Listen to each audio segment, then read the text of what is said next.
Hi everyone, welcome back to my channel. ఇవాళ మన recipe ఏంటంటే చింతకాయ చారు. ఈ సీజన్లో చింతకాయలు బాగా దొరుకుతాయండి. మనం చేసుకునే కర్రీస్లో వేట్లో అయినా సరే చింతపండుకు బదులు ఈ చింతకాయలు గుజ్జు తీసి వాడుకుంటే కూరలు టేస్ట్ చాలా బాగుంటాయి, హెల్త్కి మంచిది. ఇందులో సి విటమిన్ కూడా చాలా ఎక్కువ మోతాదులో దొరుకుతుంది. ముందుగా చింతకాయ చారుకి కావాల్సిన పదార్థాలు ఏంటో చూసేద్దాం.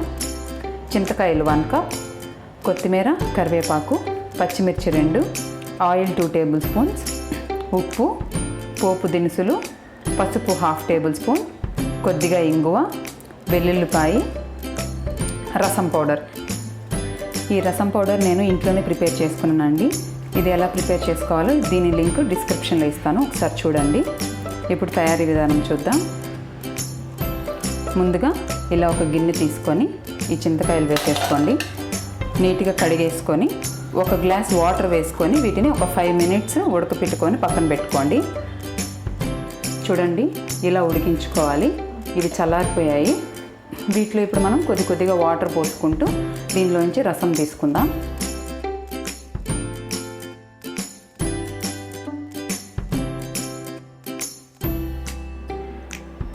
చూడండి, ఇలా రసం తీసుకోండి. ఇప్పుడు ఇందులో ఉప్పు వేసేసుకోండి. ఒకసారి బాగా కలుపుకొని ఉప్పు పులుపుకి సరిపడా నీళ్లు వేసుకోండి. అంటే మీ టేస్ట్కి తగ్గట్టు వేసుకోండి. నేనైతే ఇందులో 1 లీటర్ వాటర్ వరకు వేసుకున్నాను. తర్వాత పసుపు, పచ్చిమిర్చి, కొత్తిమీర వేసేసుకొని ఒకసారి ఇక్కడ చూపిస్తున్న విధంగా నలుపుతూ కలుపుకోండి. ఇలా కలుపుకోవడం వల్ల మనకి రసం చాలా మంచి టేస్ట్ అండ్ స్మెల్ కూడా వస్తుంది. ఆ తర్వాత రసం పౌడర్ వేసేసుకోండి. ఒకసారి బాగా కలుపుకోండి. ఇప్పుడు ఇందులో పోపు వేసుకుందాం. స్టవ్ వెలిగించుకొని ఇలా ఒక ప్యాన్ పెట్టుకోండి. అందులో ఆయిల్ వేసుకోండి.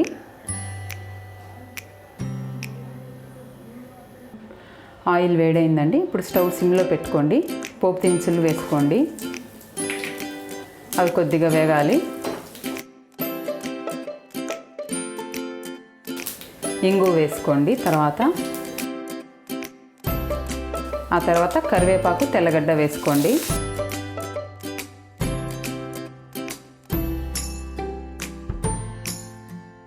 కొద్దిగా వేయించుకోండి. పోపు వేగిపోయింది. ఇప్పుడు మనం కలిపి పెట్టుకున్న రసంలో పోపును వేసేసుకోండి.